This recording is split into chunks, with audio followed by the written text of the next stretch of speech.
And away we go. Alrighty, this week we have Atraxa Oath versus White Initiative. Round 2 for Atraxa Oath. Yeah, it did not do well in round 1. And here we are with a very similar, well, exact same deck list as last week, so... The cheaty face cards. Yeah, all the cheaty face cards to start with Show and Tell, Flash, Oath of Druids, and of course the Atraxa that you're trying to get onto the battlefield real quick. Then we go into this beautiful mana base that... Show and Tell. It's a trap! Yeah. You'll note that this wasn't done with a lot of precision. My bad, everybody. Wait, those aren't precisely laid down? Not really much to say about this mana base other than Forbidden Orchard. Yep. Yeah. Forbidden Orchard typical. Helps you get your oath to oath, and the rest of them give you mana. Whee! Clack, clack, clack. And away we go. And I think this, we're just going to speed up a little bit. Mana. Oh, more mana. Okay, so mana, and then, of course, the 2 Tinker combos in there, Bolas, Citadel, and top, and Time Vault and Key. The rest of this is pretty basic, moving right along. How'd you feel about the Bolas Citadel just being in the deck? Did it feel like it was warranted? So much of this deck didn't feel like it was warranted, I'm going to be honest with you. Okay. Let me just pull this back a titch. Okay. Ah, damn it. There are an awful lot of cards that you can draw, and if they don't have their counterpart, they do nothing. Yeah, and that's part of what I'm noticing, like, right here with the... Right here. Okay, so we have, like, the 6 counters, the 4 Force Will, Flusterstorm, Mental Misstep, the 3 Walkers, and then I think my biggest issue is so much of this on the bottom side with the Tinker, Yawgmoth, Demonic Tutor, Imperial Seal, Vampiric Tutor, Time Walk. Like, a lot of it is just fluff and doesn't get to where you're trying to go. Like, Yawgmoth's Will and Imperial Seal, I would cut them already. I don't think either of them merits inclusion in this, and I want a little bit more action at the low end, even if it's as simple as removal. Like, I just want more interaction, and there wasn't enough of that. And you don't have a lot of these turns, especially against initiative, to just waste trying to look for shit. Well, the counterpoint is the deck is built this way because it's 100% go hard, and we're going to do some crazy combo shit right meow. True. So that's the Oath build, and there's the sideboard laid out. The sideboard definitely needs some work as well. I don't know. Like, the Force of Vigors versus Energy Flux argument remains, but neither feels great because there aren't enough green sources to reliably have Force of Vigor, and at the same time, Energy Flux kind of messes with you because you're a half Tinker deck, which I don't love. So it's a little awkward. It might be Nature's Claim then. You might just be ruled into that's what you got. Yeah, it might end up I see there's already 2 of them. Yeah. We wanted 2 additional pieces, and then Leyline of the Void. I don't know. I feel like parts of this sideboard are very outdated. Trap feels better than Leyline to me. Yes. Ravenous Trap, yes. That is. Leyline's really, really awkward against a lot of archetypes. Like, even Squeevine barely cares about it. And that's a problem because Squeevine's seeing a lot more play than fucking Dredge is. Other than that, Sphinx continues also, to all of these graveyard decks are pretty good at removing enchantments. Mm-hmm. They all have to. Yeah. They all have to play 4 Force of Vigor, typically. So it's not even a guarantee when you land it on turn 0. Moving into good old Mono White Initiative. So I love this build of it. I really think this is a strong build. The Chancellor, the annexes feel great. The rest of this feels great. I don't know. Like, you have your 8 initiative creatures, you've got your hate bears, you've got your removal, and you've got these Chancellors that just time walk your opponent. We did get to see some instance of the Chancellor in both of its capacities. It was good. Yeah. Very strong. And we'll move it right along to the rest And here of will be this. the reason why Chancellor's fine in there is the 4 Chrome Mox. Yeah. That's the key. And that's why there's a Miria's Call. Normally there would be a 4th Miria's Call. We toggled with the 2nd Plains. But the point of the Miria Calls are that you do hit 7 mana with some weird regularity, but also Chrome Mox exists, and you need to make sure you have enough white sources you want to pitch to it. The one Trinisphere, better than I thought it would be. Quite good. Thought it would be awkward. Turns out not so much. What was like running Gitaxian in the previous builds in the main? It was just, even though it blows up your artifacts, you're still ahead. And speaking of Gitaxian, we have the 2 Gitaxian, along with the 4 Serenity, and a 1 of Fragmentize. That is a lot of artifact hate and a fair amount of enchantment hate. So I like where that's positioned. The Tabernacle actually feels kind of spicy in this list because of how much extra mana you get to play with. It doesn't hamper you that much, whereas very specific builds of Dredge and Squeevine get hampered heavily by it. So I like the idea of it. I don't know if the reality of it's good enough.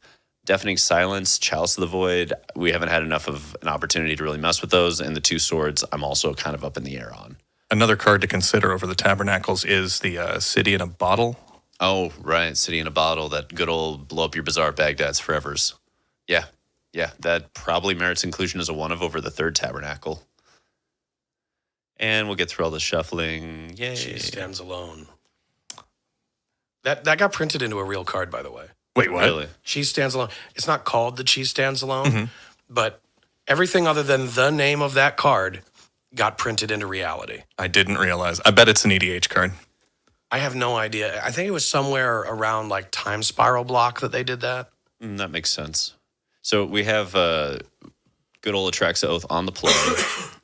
And nobody took them all again, I believe. I think we were just ready to rock. It took me a minute to realize what I had done to the life totals because I forgot about that. So it is 20v20, and I figure it out and correct it. I think in short order when I go to pay life for something. There's that Chancellor. Yep, turn 0 Chancellor, and me going, So okay. So it's a free force spike on the first spell you play. Yeah. Your opponent plays. Yeah, opponent plays. And then when it's down, it force spikes the first spell they play every time. Yeah. Also relevant. But we wanted to get the Oath out turn 2, so we were like, fuck it, we'll just sacrifice the Imperial Seal on turn 1. We don't need to find anything. We have everything we need. We just need to get to Oath. And then, of course, we see this explosive turn 1. Yeah, this is pretty cool. Those Moxes, like the redundant extra Moxes, allow for some very explosive things. I could not believe this resolved. Yeah, there was no force. So I'm sitting there like, okay, we have 2 lands and an Oath. So we're like, turn 2 Oath, it'll be fine. The problem is we there's no other lands in the hand. So we have to draw another one off the top here. Now, And there wasn't even that much pressure on the other side. Like, we had multiple turns pass back and forth with nothing happening. Yeah, this hand was really good at dropping Trinisphere, but then it needed like 2 more turns to do anything consequential. And right there, I drew my first Mox 1 turn too late. that'll teach you. Yeah. Yep. Yeah, this is where I fix life total. Yep. When I double city myself. Oh, wait, like next turn. And right there, I drew a Mana Crypt and passed it right back. And there's the uncounterable Oh, my. kick your teeth in of a Chancellor. So, like, now I have to hit 4 mana, right? Yeah. Does it count it before the Trinisphere or after? No, so the Trinisphere has you modifying the cost, and then you got to pay the extra on top of that, or the Angel counters something. Oh, my God. So at this point, I knew I'd won. I had no idea what you could do to get out of this. Yeah, and I drew another Mox right there. So we had Mox, Mana Crypt, Mox, and Trinisphere's just sitting there giggling at us. The outs would have been if you'd had a land there, play it next turn land, and you still have no plays, then Oath could potentially get out of it. I don't think Oath would be fast enough. It'd have to be like a show and tell. There we go. So I fucked up here. I couldn't cast that. I just realized because I used the cavern. Cavern, yeah. Oh, no shit. Well, I don't really think it was going to make a difference. Yeah. I remember checking the next 2 cards, too, and they weren't lands. There was no way out of this. You were going to beat me to death with the Chancellor over 4 turns. I think I had another one in my hand, though, so I could have just played it. Oh, and yeah. then cast the second one. Oh, yeah. There was another one in your hand. Yeah. So I just fucking forgot that you can't just tap that for white once it comes down. So there's your quick game 1 of Chancellor on both ends of the fucking battlefield and Trinisphere taking it on over. So we get to the sideboard here, and on my side, I'm like, okay, we'll do a couple Dismembers, a couple Nature's Claims, and we'll bump the Sphinx in. And we're looking to bump out the Flusterstorm because it's dead, the Mental Misstep because it's pretty dead. The 2, what were the 2 of? Oh, Bolas Citadel went out, as did Sensei's Dividing Top, because we're not really trying to tinker in for card advantage. We're trying to tinker to Sphinx. And, yep, the Imperial Seal was the last one to come out because it was just slow, painful, life total. Can't really get into that. You hate that card. I do. Meanwhile, I'm flipping through this deck going like, what is Fragmentize better than? Because the deck looked really well suited for the matchup. In situations like this, I'd lean toward cutting one of the Archon. Because this Oath is not double spelling that often. I can see that. I wound up cutting a Solitude. Also viable. Fair. Was there anything else sided in besides the Fragmentize? No, nothing else looked sufficiently appealing to me. I think there's an argument for cutting the 4th Serenity for the 4th Fragmentize, just for more. Oh, for the second Fragmentize? Another Solitude, you mean? I mean, in the deck overall. Oh, in the sideboard. yeah. In the sideboard. Lose the 4th Serenity, play the second Fragmentize. Yeah, because there I can are see also that. 2 Kitakis to help in the artifacts matchup, so you just gain an extra slot to deal with incidental enchantments and things of that Serenity, sort. like for as many artifacts as this deck now runs, Serenity needs to like nuke the opponent, not just take out their Oath. Yeah. Mm-hmm. Yeah, it's great for those workshop matchups, but to be fair, Fragmentize is really useful there as well. Being able to slow them down just a little bit while you get to Serenity is sometimes the goal there. So anyway, we move into the post-board games, shuffles. Get that evil sphere that comes down turn 1. And I'm like, all right, I'm on the play, and I have turn On the play again. 1 Oath of Druids. So I put have, up Anointed Peacekeeper because it's not in the deck. Yeah. Well done. So here I figure, all right, we're on the play. We get to do Oath turn 1 and give you a creature. Unless you blow up Oath turn 1, I'm winning this motherfucker. Like, it felt really strong. I didn't have the Force of Will, but I didn't feel like I needed it that badly. I think I still had like a Yawgmoth's Will in hand, which was awkward, but like you would keep this 4. You know what I mean? Oh, yeah. It's very strong. So it didn't really matter what the rest of the hand was because I would have kept this 4 no matter what. Hell, I would have kept 3. If I had a Mox Forbidden Orchard Oath, I would keep that. Meanwhile, I'm figuring out my sequencing to like not screw over my own stuff and try and fuck over maybe a counter.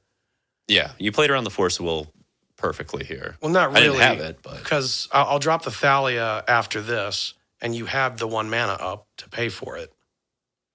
It did fuck up my Dismember. That was awkward. I was like, yeah, I'll just Dismember the Seasoned Dungeoneer, flip an Atraxa, and we're off to the races. And instead, we got Thalia Lorned. But it's a fair gamble on there because Yeah. if the Oath remains active, it's probably game. Yeah. And then we drew a couple of Show and Tells, but no Atraxa, which is a wee bit awkward as well. So we're Well, sitting that's here that's trying what the to- deck does a lot, doesn't it? Right. Yep. It's a lot of awkward for this Atraxa Oath list. I bet Oath really likes the fact that Thoughtseize is not common in this format. Thoughtseize should be more common. It is very, very good in Vintage. Yeah, people just don't run that. And I had a chance to ask on Twitter one of the gentlemen that queued with Doomsday why all the Flusterstorms versus Thoughtseizes, and I just wanted like the lines of logic. And the line of logic might as well have boiled down to I don't play a lot of Vintage, and this was what other people played, so I played it. See, That is that's what I think the line is in most of these decisions in deck building.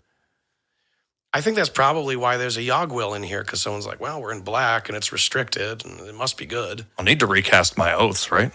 I mean, like if you don't have the Black Lotus to go with the Yawgwill, it kind of seems like Meh. you can't do much with it in this build. Yeah, it's very awkward. Sans Black Lotus. It's kind of just awkward in general. You don't have a lot of shit you want to recast out of your grave, you know? So there's some massive changes I would want to make to this Oath list, but at that point, it's probably better off just flipping the whole list over because I don't think you want to be in Bug. I think you want to be in Rug. I do think you want Red. It's just a little bit stronger for what you're trying to do. And Red in 6 is a much stronger walker for what we're trying to do. There's the namesake of the deck, the initiative creature, which usually spells the game is Yep. over or very close to over. And those 3 cards are Show and Tell, Yawgwill in my hand, which is hell awkward. So I'm like, all right, it tracks off the top. It's a Force of Will, I think. Yep. And that was the whole ball game. That was a quick 0-2 for Atraxa Oath, and it will not be returning to the scene. Yeah. I imagine this was probably, explosive, the week 1 of Atraxa. Yeah. But this was always my suspicion with this version of Oath is that there's too many fucking dead cards that like you need all the stars to align, and they're like, okay, then you can do a broken thing. But if your broken thing, even when that happens, like you got the turn 1 Oath, gets answered. Yeah. Now what? Because all the deck does is the same thing over and over and over. So if that one thing isn't good enough, and if you can't make it happen like every fucking turn, it seems like you get rolled by something consistent. Yeah, I would agree. Either way, that's Atraxa Oath. Would not recommend, needs a full rebuild, but Mono White Initiative definitely looking stronger as the build has developed over the last year. These Chancellor, the Annexes, the Chromoxes, the Emerius Call, I would embrace those. I really do think that they add a lot to the deck. Hate. Hate. Darkstream out.